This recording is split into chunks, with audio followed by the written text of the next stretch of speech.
never once asked me to sacrifice any part of my life for his. I have, of course, in 1,000 small ways over the years, but he would never ask. The discussion can wait, and I will join him in Tibet. I won't cast a shadow over his find. I will be by his side in his triumph, as I know he will stand by my side, in time.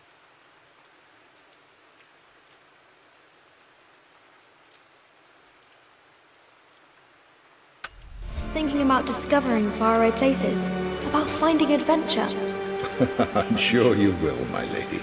You've the soul of an explorer. But don't grow up too fast.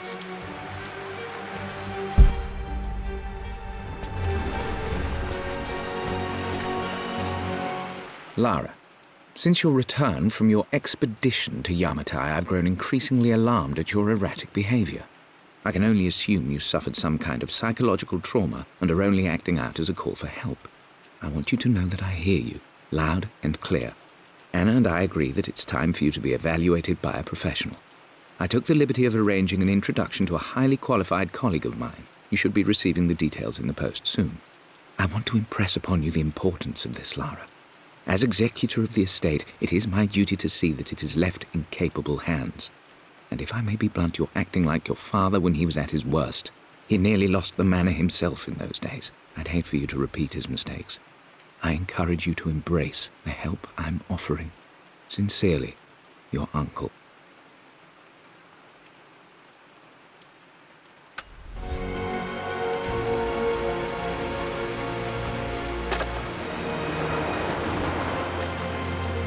Another one of Dad's immortality artifacts. I think Roth bought this for him from a trader in Greece.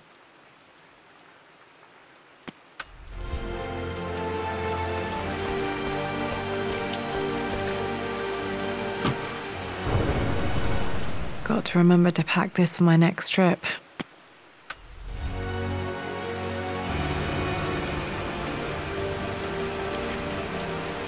Should be able to explore the dark now. Hey, Jonah. Sorry for not getting back to you sooner. I've decided to do some research at the manor. A lot has happened, and I need some time to think about what I want to do next. This old place is filled with memories and secrets. Uncle Atlas has tried to keep me out of here for so long, I don't even know if I want to keep it. But after everything that's happened, maybe I can find out what it still means to me, if it's worth fighting him for. I'll let you know how things worked out when I'm back in London.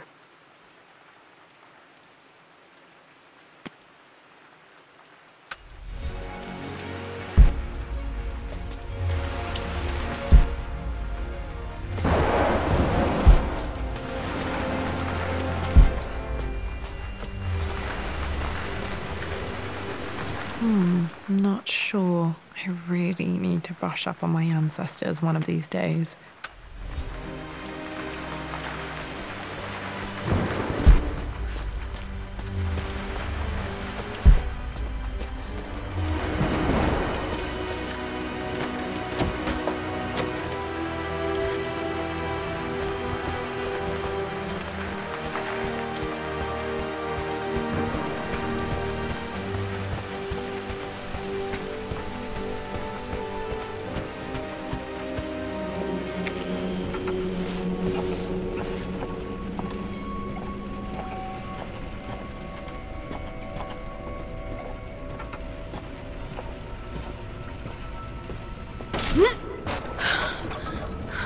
Falling apart.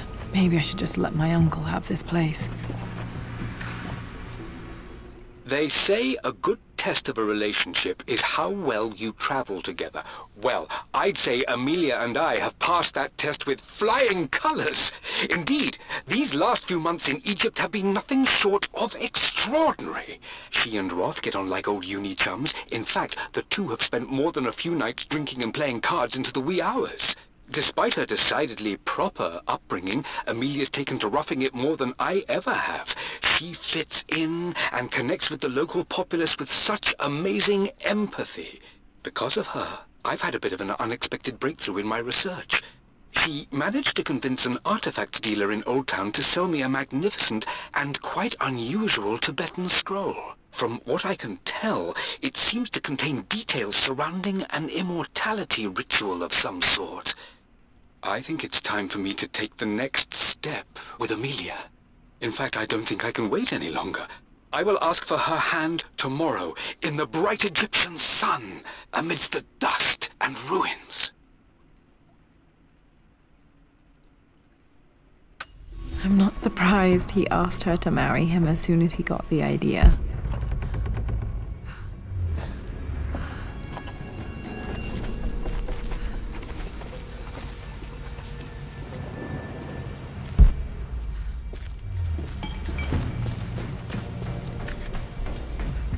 Amelia, I know we have had our differences in recent years. I've tried my best to keep an open mind about your relationship with Richard, but I just can't let you go on this ill-conceived expedition without saying my piece. You say Richard's theories have merit. You say that he may have actually stumbled upon some mythic, unknown truth, but I have seen nothing to support such claims. And while your word may have been enough in times past, I cannot let you squander away what remains of your name and reputation, and that of our family, truth be told, on some damned foolish crusade. I intend to go to Richard's investors and let them know exactly how he's spending their money, but I want to give you a chance to put a stop to this yourself. Please, don't go to Tibet. If not for me, at least for Lara.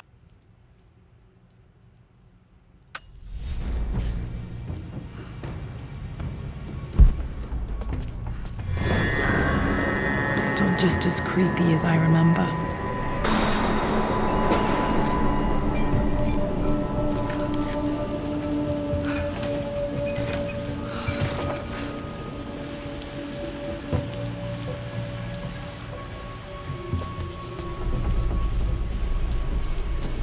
King to Queen 1. I'm going to win this time, Winston.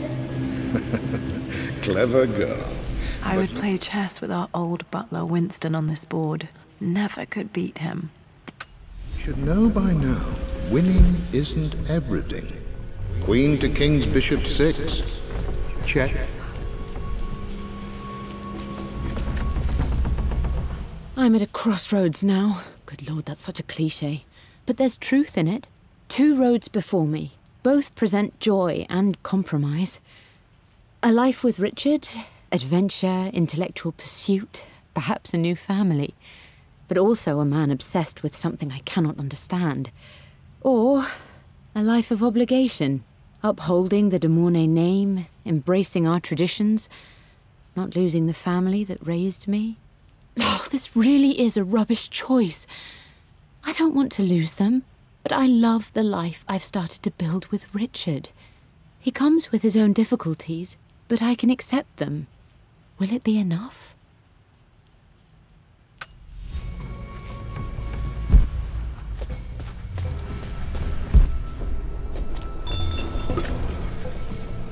Everything is almost ready for Mistress Lara's birthday expedition surprise. It's been a bit of an all-hands-on-deck effort organizing the affair and keeping it secret. She's obsessed with Egypt, memorizing hieroglyphs and ancient Egyptian districts, so she'll be delighted with what Lord Croft has come up with. This will be good for her. She's been acting up of late, but I know she's just craving more of her father's attention. He's been so buried in his research. It'll be a nice moment for the 2 of them to reconnect. And I do believe he needs it as much as she does.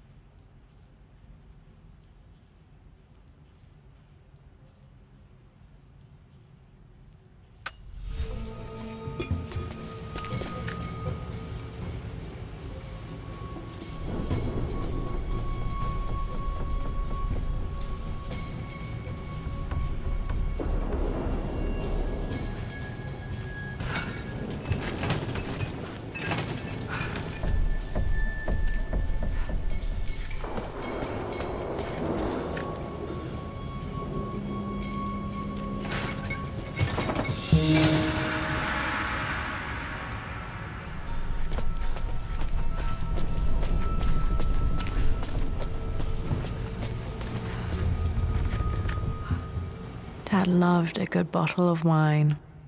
I can still smell his favorite Bordeaux.